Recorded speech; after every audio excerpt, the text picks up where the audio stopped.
schedule to be here because, let's face it, my dad really wanted an audience. People have told me before that you can hear of tragedies, but you never expect them to happen to you. It's true. Never in a million years did I think that as a freshman in high school, I would be losing one of the most important people in my life. But if anything positive has come out of this situation, it's that it's forced me to appreciate everything about my dad and life in general that I took for granted before.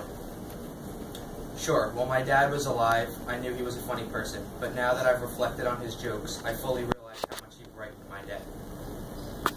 Of course, he always told me how much he loved me, but until I sat down and thought about it, I never understood how much he really sacrificed for my family. Looking back, I see now how important it is to appreciate every moment you have with people, because you never know when that can be taken away.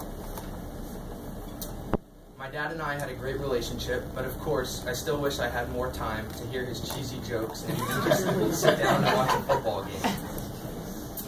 I hope that what everyone here takes away from this heartbreaking situation is to treasure the time you have with your loved ones every day, because as hard as it may be to imagine, everything can change in an instant. But now on a brighter note, a little about my dad himself. Everyone in this room who knows him personally knows that his defining characteristic was his sense of humor. There wasn't anything he wouldn't do to make my brother and I laugh, and the same was true for everyone he was around.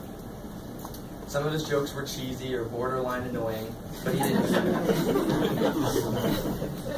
He would make a fool out of himself in front of a stadium full of people as he thought it would make us laugh. In fact, the last thing I ever heard him do was laugh. I was getting picked up by a friend to go to a Super Bowl party, and he opened the window and he yelled, "Mr. Senior, the only reason I don't go to the gym anymore is because there's too many chicks chasing me."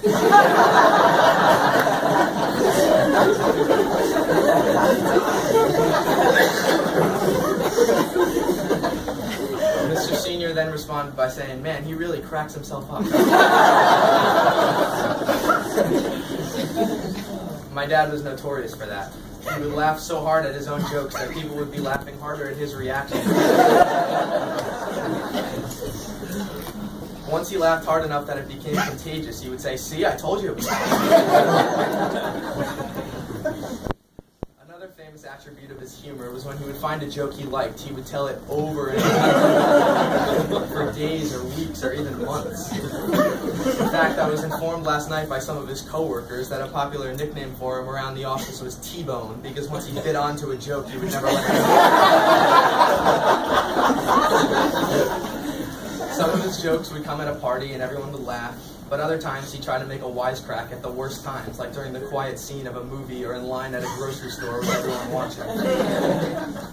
I may have been embarrassed at the time, but as I look back, these jokes were the funniest. The fact that he was willing to stand in public and make a fool out of himself and have everyone turning their heads just to get a small reaction out of my brother and I shows the kind of dad he was and the way his sense of humor could brighten your day. As I wrote this speech and reminisced on his love for a good laugh, I realized that even in difficult times like this one, he would want us to continue to laugh and be happy, whatever that means. He wouldn't be offended at all if we sat around and smiled and told jokes, because in times like these, he would have done the exact same thing. Since this unexpected event occurred, the other huge thing I realized about my dad was how much he really did for us and cared for us. Each day, he got up before the crack of dawn and went off to work, and as exhausted as he was, he always made every effort to get to every one of our games and school events that he could. Anything that interested us interested him. One memory that I have with him was from when I was very young. My dad had always been a fan of astronomy, and he saw that a lunar eclipse was coming up. That night, he woke me up at 2 o'clock in the morning and brought 2 chairs to the front yard, and we sat there for 2 hours watching the moon disappear, and I'll never forget that night. It's not because I thought that the eclipse itself was so interesting or that I suddenly became fascinated in science, but the fact that he was willing to sit out there and spend that time with me is what I'll always remember. Another moment that I'll never forget is the summers when we used to launch model rockets at our beach house in Cape Cod. The Senior family also happened to be with us on one of these days that I remember particularly well. It was very windy, but everyone was excited, so we drove over to the local baseball field where we could find some open space. My brother was prepared to launch his new prized possession, the Baby Bertha rocket. We just bought at the hobby store. So we put on the strongest engine we had, despite the wind, and we launched it. And it soared up into the sky, and the wind blew it off into the woods.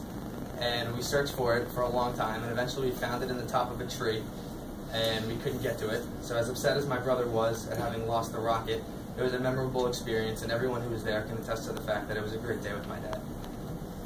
A couple years later, my dad bought my brother and I a model airplane. On its maiden voyage, my brother took off, and as he began to get into trouble, my dad took the remote.